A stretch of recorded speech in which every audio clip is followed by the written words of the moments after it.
Assalamualaikum warahmatullahi wabarakatuh.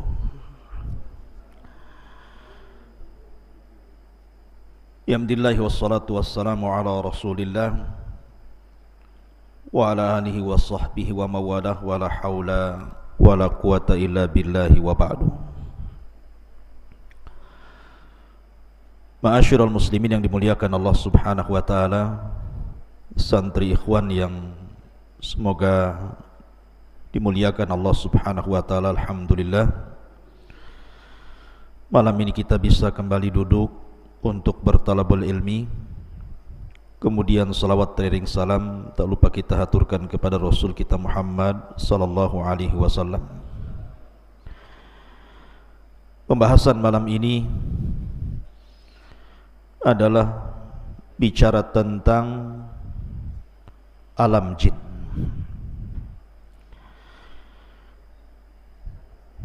Jadi malam ini kita bicara tentang masalah jin. Apalagi kita di hutan ini banyak jinnya. Jadi biar kita tahu alam jin itu seperti apa. Ma'asyiral muslimin yang dimuliakan Allah subhanahu wa ta'ala, bicara tentang jin, maka Al-Quranul Karim menetapkan adanya jin, bahkan dijadikan satu nama dalam surat Al-Quran, suratul jin. Dan kita tahu bahwa jin adalah makhluk kedua yang diciptakan Allah subhanahu wa ta'ala setelah para malaikat. Baru setelah jin Allah ciptakan manusia. Sering kita dengar di masyarakat, terkadang ada orang yang bercerita bahwa saya mendengar suara-suara aneh. Yang lain mengatakan ada yang memanggil-manggil. Yang lain juga bercerita, saya pernah tidur, ketika hendak bangun susah sekali, kayaknya dikunci. Susah gitu ya. Ada orang yang lagi tidur itu susah mau bangun, kayak lagi dipiting sama jin itu. Yang lain, ketika saya lewat di sebuah tempat, kayaknya kok bulu semua berdiri, mulai bulu kaki sampai bulu kepala. Jadi macam-macam cerita di masyarakat itu tentang masalah jin dan syaitan. Lalu apa hakikat jin ini? Dan apa alaqah kaitan antara jin dan kita umat manusia ini? Ma'asyiral muslimin yang dimuliakan Allah Azza wa Jalla, dunia jin itu sebenarnya kurang lebih dengan kita. Di antara jin itu ada yang ahli salat, ahli puasa, ada yang umroh, ada yang haji, ada yang ahli sedekah, ada yang ahli zikir, bahkan ada yang mujahidin fi sabilillah. Tetapi di antara jin pun kebanyakan mereka ada yang fasik, ada yang suka minum khamar, ada yang suka berzina, ada yang suka berdusta, ada yang suka menyakiti dan menzalimi. Ya, karena jin itu terbagi menjadi dua. Wa inna kunna salihuna wa inna minna salihuna wa minna duna dzalik kunna taraiqa kidada. Di antara kami para jin itu ada yang saleh, ada yang baik, tapi juga ada jin-jin yang mereka jahat. Baik, kita akan jelaskan, karena mungkin secara umum kita sudah mengetahui tentang asal muasal jin dan pernah saya jelaskan di sini. Saya hendak menceritakan beberapa kisah saja tentang alaqah, hubung kait antara manusia dengan jin saja. Ma'asyiral muslimin yang dimuliakan Allah subhanahu wa ta'ala, suatu ketika Nabi sallallahu alaihi wasallam pernah sholat. Tiba-tiba kemudian datang jin mengganggu Nabi sallallahu alaihi wasallam yang sedang sholat. Maka Rasul marah, kemudian Rasul menangkap jin itu kemudian mencekiknya. Saking kerasnya Rasul mencekik jin itu sampai keluar air liurnya. Dan Nabi SAW merasakan dingin air liur itu. Kata Nabi SAW, kalau aku tidak teringat dengan doanya Nabi Sulaiman, Rabbi habli mulkan la yambagi li ahadin mim ba'di, ya Rabb, anugerahkan kepadaku kekuasaan yang tidak ku anugerahkan kepada siapapun sepeninggalku. Tentu jin itu sudah kuikat di tiang masjid sehingga menjadi mainan anak-anak. Tapi karena teringat doanya Sulaiman, ku lepas jin itu. Artinya Nabi SAW mencekik jin sampai liurnya terasa dingin. Pertanyaannya, bukankah jin tercipta dari api? Kenapa pula liurnya dingin? Harusnya liurnya panas. Yang tercipta dari api itu asal penciptaannya bapak moyang mereka. Tetapi anak keturunannya tidak seperti moyang mereka, sama dengan kita. Bapak moyang kita tercipta dari tanah, tapi apakah kemudian ketika orang dipotong tangannya tiba-tiba keluar tanah? Kan tidak juga. Ya, tetap saja keluar darah gitu ya. Itu hanya awal penciptaan saja. Makanya kenapa jin juga disiksa di neraka merasa sakit. Sama dengan manusia dipukul tanah juga sakit. Kalau nggak percaya saya pukul antum pakai tanah liat. Kalau nggak menjerit, nah, saya kasih uang 100.000. Ma'asyiral muslimin yang dimuliakan Allah Azza wa Jalla. Lah, kalau kita melihat cerita-cerita di masyarakat kan macam-macam tuh. Apalagi penakut. Penakut itu biasanya pohon pisang pun jadi setan biasanya. Coba saja orang yang takut lewat kuburan. Sebenarnya di kuburan tidak ada apa-apa. Mungkin ada pelang warna putih. Itu lari terbirit-birit disangka kuntilanak itu. Itu penakut lah ya. Terkadang seseorang yang saking takutnya, mungkin ada kucing nabrak kaleng kongguan kemudian jatuh prang begitu ya. Itu ketakutan disangka ada setan tuh di belakang itu. Atau terkadang kita lihat angin, kemudian ada pohon goyang-goyang, kemudian bayangannya itu ikut goyang-goyang juga kan. Nah, disangka setan itu. Langsung bulu kuduk berdiri semua tuh. Pertanyaannya ikhwatu fiddin muliakan Allah Azza wa Jalla, mungkinkah seseorang itu melihat jin? Sebagaimana yang ma'ruf di masyarakat gitu ya. Maka kita katakan bahwa Allah Subhanahu wa taala berfirman, innahum yarakum min haitsu la tarawnahum. Mereka yang melihat kita, kita yang tidak melihat mereka. Artinya jin itu bagi kita alam gaib. Jangankan jin, di zaman Nabi SAW banyak orang-orang munafik. Rasul tidak tahu siapa satu munafik itu, kecuali setelah diberitahu Allah, kemudian dicatat oleh Hudzaifah ibn Yaman siapa nama-nama munafik. Kalau Allah tidak memberitahu siapa munafik di zaman itu, selamanya Rasul tidak tahu mana satu yang munafik. Artinya munafik saja kita tidak tahu ya di zaman Nabi SAW, apalagi jin. Maka seseorang kemudian kalau masuk ke alam jin, kemudian sok tahu tentang masalah jin tanpa didasarkan Al-Quran dan Sunnah, ketahuilah bahwa dia itu pendusta. Contoh saja, dulu kan ada tayangan apa itu? Ghostbuster ya, yang nangkap jin dimasukkan ke botol itu loh. Nah, ada tuh, tangkap masuk botol, ditutup botolnya, dia udah tahu lubang botol bawahnya itu, lepas lagi, ya kan? Kan ada orang yang narik jin, kononnya dimasukkan ke dalam botol. Ikhwatu fiddin muliakan Allah Azza wa Jalla, kita katakan ini dusta, ini acting saja. Kenapa kita katakan dusta? Karena Allah yang mengatakan innahum yarakum min haitsu la tarawnahum. Mereka melihat kita, kita tidak melihat mereka.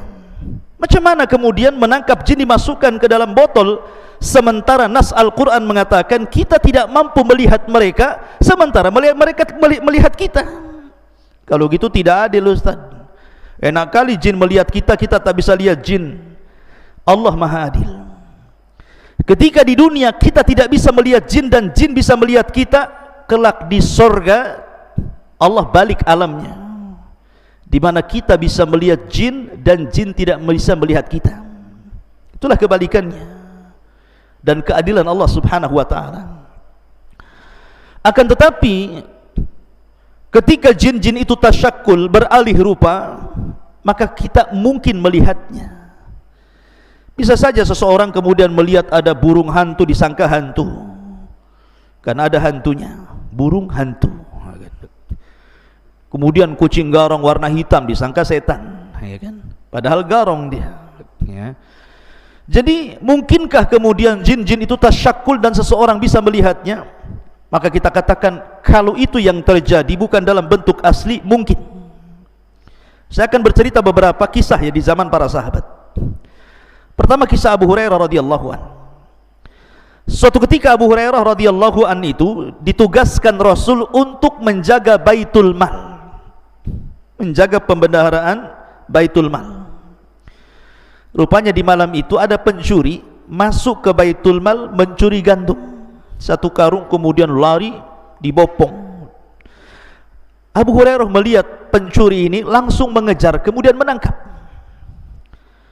Rupanya pencuri ini adalah orang tua dan mengatakan, "Ya Abu Hurairah, ana syaikhun kabir, faqirun, dhu iyalin, wa ma ataituka illa min hajatin, wa ma asabtu syai'an dunak, ma ataituka," bla bla bla bla. Bahasa kita ya. Maka syaitan mengatakan, ataupun orang ini mengatakan pencuri ini, "Ya Abu Hurairah, saya ini orang tua, fakir, punya keluarga, dan saya tidak mungkin mencuri kecuali karena sebuah hajat, kebutuhan, karena mereka butuh makan, makanya aku terpaksa mencuri. Lepaskanlah Abu Hurairah." Akhirnya Abu Hurairah karena kasihan, dilepaskanlah pencuri ini. Keesokan harinya berjumpa dengan Rasul. Sebelum kemudian Abu Hurairah bercerita, Jibril sudah ngasih tahu, dan Rasul sudah mewanti-wanti, "Ya Abu Hurairah, fa innahu sayaudu al-bariha, fa innahu sayaudu fil lail." Wahai Abu Hurairah, orang itu akan kembali nanti malam. Betul, rupanya malam kedua mencuri lagi, ketangkap lagi, minta uzur lagi, dilepas lagi. Sampai ketiga kali Abu Hurairah mengatakan, "Tidak, ini sudah ketiga kali kau mencuri, tidak mungkin aku lepas, akan kuhadapkan kau kepada Nabi SAW." Maka orang ini mengatakan, "Gini saja wahai Abu Hurairah, lepaskan saya. Maukah ku ajarkan kepadamu? Maukah ku ajarkan kepadamu sesuatu yang kalau kau baca, setan akan lari darimu. Setan akan lari darimu." Kemudian orang ini mengatakan, "Ya Abu Hurairah, apabila engkau hendak beranjak ke pembaringanmu, bacalah suratul Kursi, maka tidak ada setan yang bisa mendekatimu sejak kau tidur sampai kau bangun." Habis itu Abu Hurairah melepaskan orang ini. Keesokan harinya dia berjumpa dengan Nabi SAW dan mengatakan, "Abu Hurairah, tahukah kamu orang yang kau tangkap 3 malam berturut-turut itu?" Kata Abu Hurairah, "Allah wa Rasulullah alam." "Saya tidak tahu wahai Rasul." Kata Nabi SAW, "Fa innahu syaitan." Dia adalah setan. Dia adalah jin yang menyerupai manusia sebagai pencuri. Sadaqaka wa huwa kadzub. Untuk masalah ini, maksudnya ayat kursi yang kau baca, dari semenjak kau tidur sampai kau bangun dan kau tidak akan diganggu syaitan, ini benar. Khusus masalah ini saja, sadaqaka wa huwa kadzub. Tetapi masalah yang lain, dia pendusta. Kebanyakan setan itu pendusta. Khusus masalah ini dia benar, gitu maksudnya. Dari sini menunjukkan bahwa Abu Hurairah menangkap pencuri, dan pencuri ini rupanya jin yang tasyakkul, yang berubah bentuk. Makanya kalau seandainya ada seseorang sudah meninggal, dan saya punya cerita di kampung di Majalengka sana. Jadi ada preman mati. Preman bisa mati juga gara-gara minum tuak oplosan, ya. Jadi minuman keras, oplosannya nggak kira-kira, pakai spiritus. Antum tahu spiritus? Ya. Jadi cap orang tua dicampur spiritus, diminum kurang mabok, dicampur pil BK, Antum tahu pil BK? Untuk anjing gila tuh. Itu namanya pil BK tuh. Tuak, campur spertus, kasih pil BK. Matilah. Itu bukan oplosan lagi, oplosan kuadrat namanya. Oplosan di atas oplosan lagi tuh. Ketika mati, rupanya tersebar di desa itu bahwa preman yang mati itu ada di atas jembatan, sedang duduk. Akhirnya dalam 1 minggu itu ketika mendengar berita itu, tidak ada preman kampung keluar. Rupanya preman takut sama setan ya. Jadi tersebar berita bahwa dia hidup lagi, setiap hari nongkrong di atas jembatan katanya. Pertanyaannya, mungkinkah itu dia? Saya pernah bertanya waktu di Yaman kepada Syekh Adnan hafizahullah ta'ala, guru saya yang mengajarkan kitab Fathul Majid, kitab Tauhid, tentang kisah ini. Ya Syekh, saya begini di kampung, persis yang saya ceritakan. Apa kata Syekh Adnan? Dia mengatakan bahwa yang dijumpai itu bukan preman tadi, karena orang yang sudah mati tidak mungkin hidup lagi, karena ada barzah yang memisahkan antara kehidupan dunia dan kehidupan kubur. Lalu siapa yang nongkrong di jembatan itu, yang mukanya mirip itu? Maka dia bisa menjawab, kalau cerita ini sahih, kalau cerita ini benar gitu ya, bukan dikarang-karang, maka sesungguhnya orang itu adalah qarinnya si preman tadi. Karena setiap orang itu punya qarin, punya jin yang menyertai sejak lahir. Jadi kalau seandainya ada orang mati kemudian hidup lagi, bukan orang itu hidup lagi gentayangan, tetapi qarinnya yang gentayangan membentuk orang mati itu. Jadi bisa saja itu jin yang menakut-takuti manusia. Kemudian kisah yang kedua, kisah Ubay bin Ka'ab.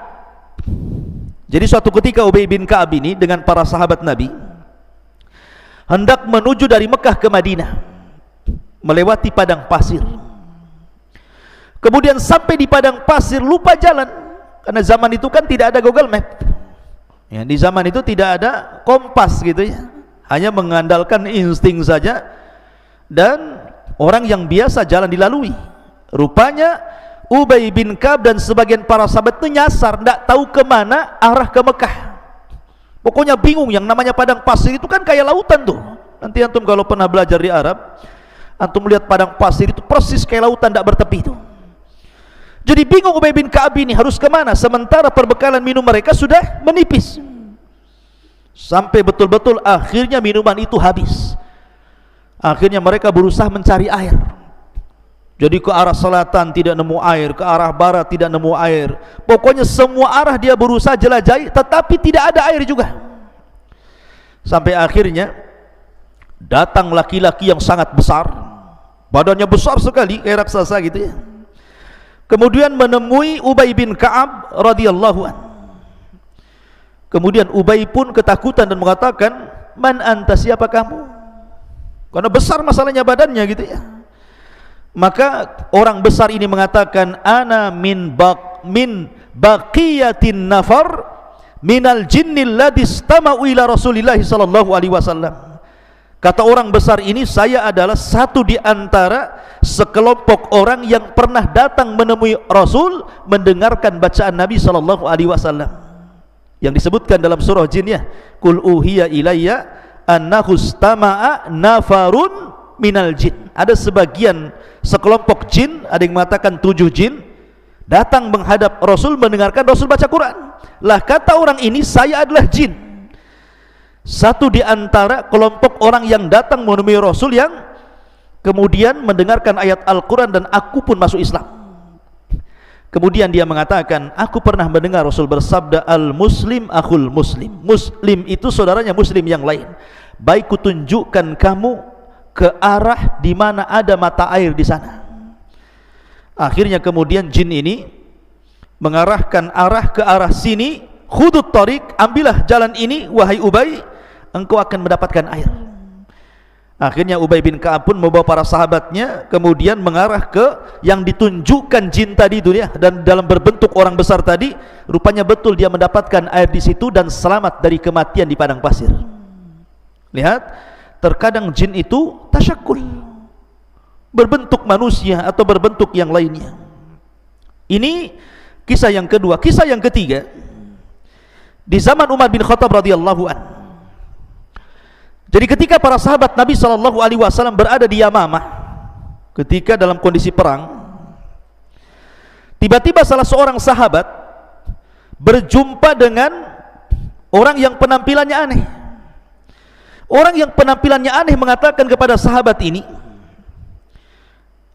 dan mengatakan, dari mana kalian?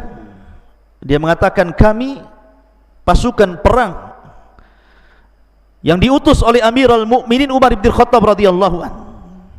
Kemudian sahabat ini bertanya, man anta, siapa kamu? Maka orang yang aneh ini mengatakan, ana minan Nahawan, saya dari Nahawan, dan Allah saufa yaftahullahu ala Nu'man ibn Bashir walakinnahu ustushid.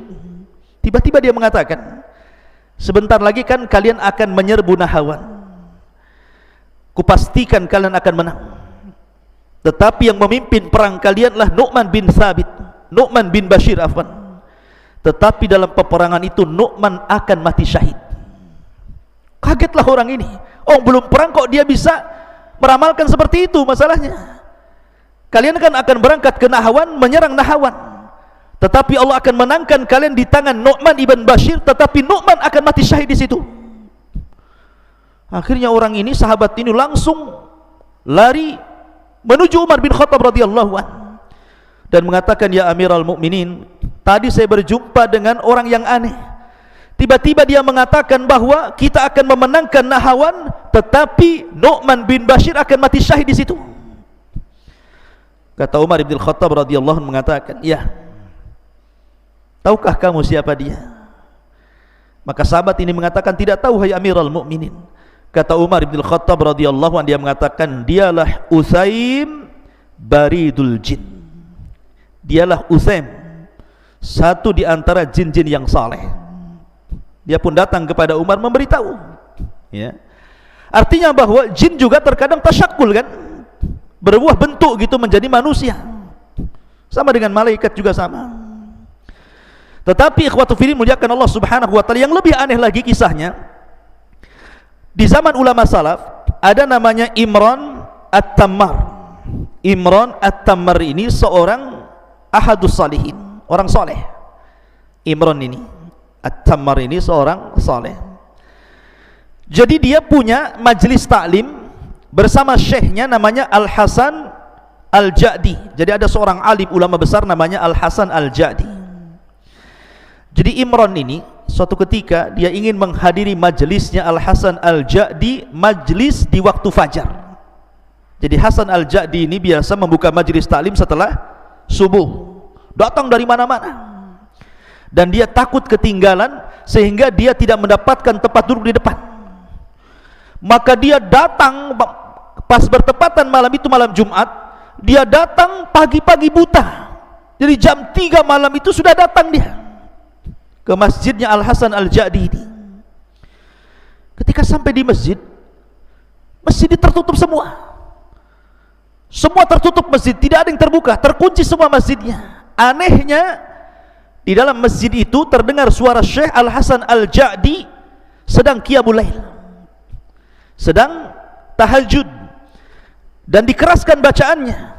Jadi ketika dia membaca ghairil maghdubi alaihim waladhdallin, tiba-tiba terdengar suara amin, seolah-olah masjid itu penuh, terdengar suara amin semuanya. Jadi Imran At-Tammar ini heran, ini masjid terkunci. Kemudian di dalam masjid itu Syekh Al-Hasan Al-Ja'di sedang sholat malam tahajud. Ketika dia membaca waladhdallin, maka terdengar suara amin yang begitu banyak seolah-olah penuh masjid itu, dan dia tidak berani masuk. Dia pun menunggu sampai adzan fajar. Ketika adzan fajar, datanglah muadzin membukakan pintu masjid itu. Ketika dia masuk ke masjid, rupanya tidak ada satupun orang kecuali syekh saja sedang sholat sunnah fajar. Kaget dia, dari mana suara amin itu? Padahal dia mendengar ada riuh pikuk suara amin ketika syekh sedang membaca Al-Fatihah dalam tahajudnya. Ketika dia subuh masuk ke masjid, tidak ada orang. Rupanya hanya ada syekh yang sedang sunnah fajar itu.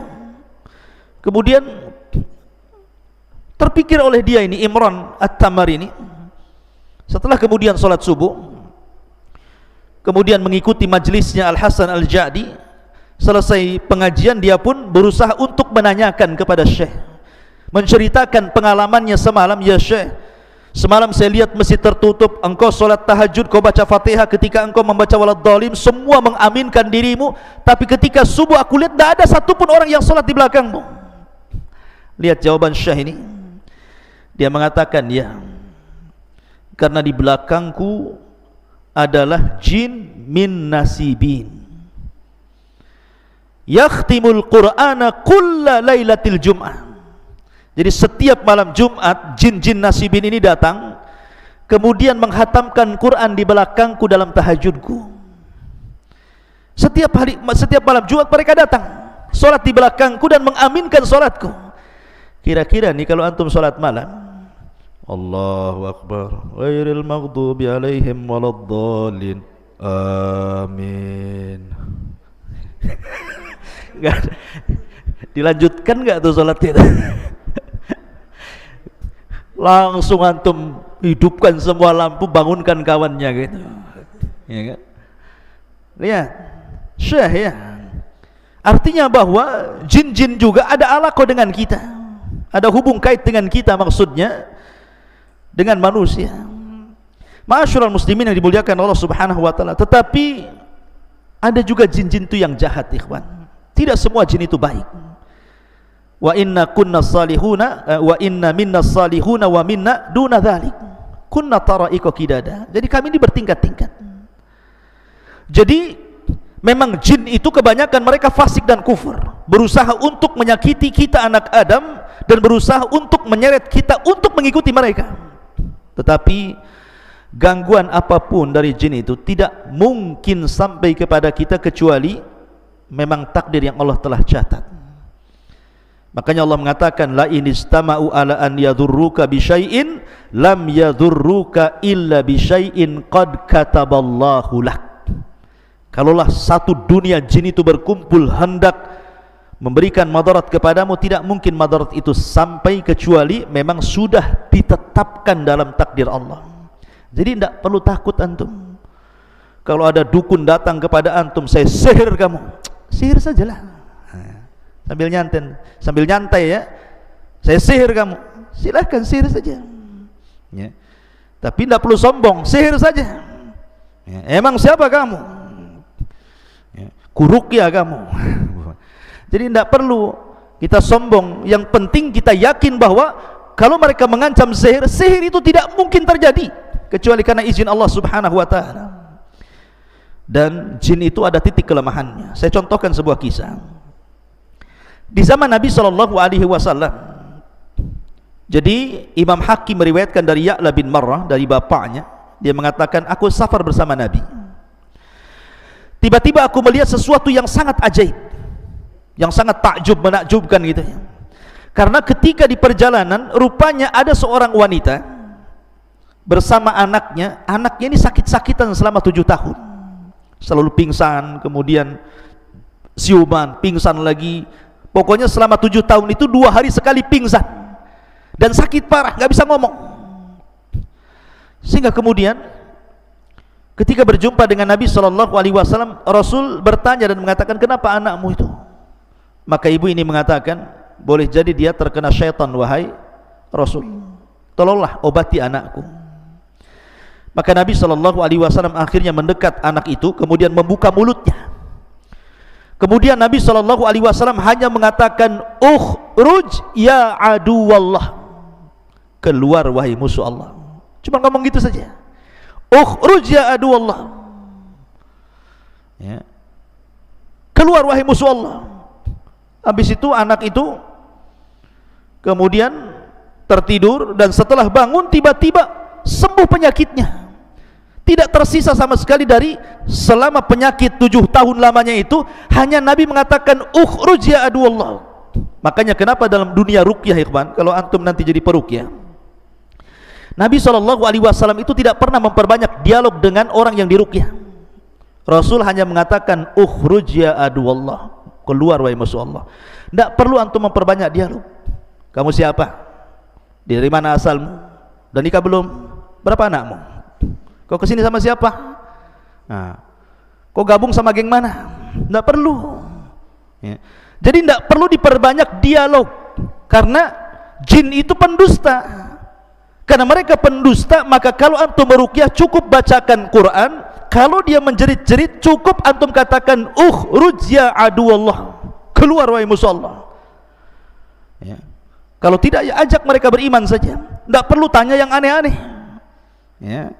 Karena jin itu pendusta, dan tidak ada jin itu yang bentuknya indah. Jin itu bentuknya jelek. Makanya ketika ada seorang syekh meruqyah, rupanya masuk jin yang paling cantik di kabilahnya ke dalam tubuh orang yang diruqyah itu. Kemudian oleh syekh berusaha jin yang paling cantik di kaumnya itu dikeluarkan dari tubuh orang tadi, terus diruqyah. Sampai syekh bertanya tentang masalah sifatnya ketika itu ya. Bentuk kamu itu seperti apa? Karena dia mengaku wanita yang paling cantik, jin yang paling cantik di kaumnya. Maka dia mengatakan, sesungguhnya aku memiliki 9 kaki. Bayangkan, kalau antum dinadhorkan dengan akhwat cantik tapi punya 9 kaki, mau nggak? Nggak mau. Itu bukan orang, namanya gurita tuh. Cumi-cumi namanya. Artinya bahwa jin itu tidak ada yang bagus. Sudah bentuknya jelek, mereka pendusta masalahnya. Jadi jangan diperbanyak dialog. Makanya Nabi SAW cukup mengatakan ukhruj ya aduwallah, keluar wahai musuh Allah subhanahu wa ta'ala. Kemudian juga ada cerita dari Rashid Ridha. Jadi suatu ketika ya ikhwan, ada seorang nelayan. Seorang nelayan ini dia melempar jala di lautan. Ketika dia melempar jala, kemudian menarik jala, rupanya terdengar suara di dalam lautan itu, seolah-olah ada yang tersangkut. Tiba-tiba terdengar suara aneh. Langsung ketakutan nelayan itu, akhirnya jalannya dilempar. Karena ketakutan dilempar jalannya. Kemudian dia pulang. Sejak peristiwa itu, sang nelayan akhirnya selalu diganggu oleh jin. Akhirnya dia sakit-sakitan sampai tidak bisa bicara. Berusaha dokter mengobati juga tidak bisa. Kemudian para peruqyah juga berusaha meruqyah juga tidak sembuh-sembuh. Sampai akhirnya dia datang kepada Syekh Rashid Ridha. Kata Syekh Rashid Ridha ketika itu, hanya membacakan 1 ayat saja. Fasayakfikahumullahu wa huwas samiul alim. Fasayakfikahumullahu wa huwas samiul alim. Tiba-tiba kemudian semua jin yang ada di tubuhnya keluar, dan Allah subhanahu wa ta'ala takdirkan dia sembuh. Artinya bahwa ada jin-jin itu yang suka mengganggu manusia, Lah kenapa kemudian jin itu bisa masuk ke tubuh anda, ke tubuh kita ya, sampai akhirnya ada orang yang kesurupan? Banyak penyebabnya kata para ulama. Bisa saja karena jin itu sudah terlampau cinta dengan antum sehingga dia masuk ke tubuh antum. Kok bisa Ustaz? Dia cinta sama kita, surat menyurat pun tidak, pandang memandang pun tidak, ta'aruf pun tidak. Macam mana kemudian dia cinta dengan saya gitu? Kata para ulama, salah satu penyebabnya adalah ketika antum masuk ke kamar mandi, kemudian lupa membaca a'udzubillah, berlindung kepada Allah minal khubthi wal khaba'ith ya. Kalau orang lupa berlindung kepada Allah dari khubthi, setan laki-laki, wal khaba'ith, dan setan perempuan, maka dipastikan ketika antum telanjang di kamar mandi itu, maka aurat kita bisa dilihat oleh syaitan. Tetapi kalau seandainya kita sebelum masuk kamar mandi kita membaca doa perlindungan kepada Allah minal khubthi wal khaba'is, dari setan laki-laki dan perempuan, walaupun telanjang bulat di kamar mandi itu, maka tidak ada satupun jin yang sanggup melihat aurat kita. lah orang yang tidak pernah membaca doa ketika masuk khala, masuk kamar mandi, maka dia setiap hari jin itu menonton aurat kita. Karena setiap hari menonton aurat kita, akhirnya jatuh cinta. Kalau sudah jatuh cinta, maka dia tidak mungkin melepas kita. Ini salah satu penyebabnya. Yang kedua, atau karena dendam. Dendam itu maksudnya karena mungkin di antara kawannya dibunuh atau saudaranya dibunuh. Makanya kenapa Nabi SAW mengajarkan kepada kita, kalau antum kencing di alam terbuka, di hutan Jabal Uhud ini atau di mana gitu kan, jangan diarahkan ke lubang. Siapa tahu lubang itu tempat bersarangnya jin. Karena jin itu kan ada 3 jenis tuh. Ada jin yang berupa memiliki sayap, bisa terbang kemana-mana. Ada jin itu yang berupa anjing ataupun ular. Ada juga jin itu yang hidup di lubang-lubang. Makanya jangan kencing sembarang ke lubang gitu ya. Nanti di situ sarangnya jin, ngamuk dia. Sekarang logika saja, kalau antum di kepalanya dikencingi, marah nggak antum? Marah lah. Ya, antum dikencingi Noval memakai kepalanya, marah nggak sama Noval? Marah. Ya. Jin juga sama, kalau dikencingi ya marah gitu ya.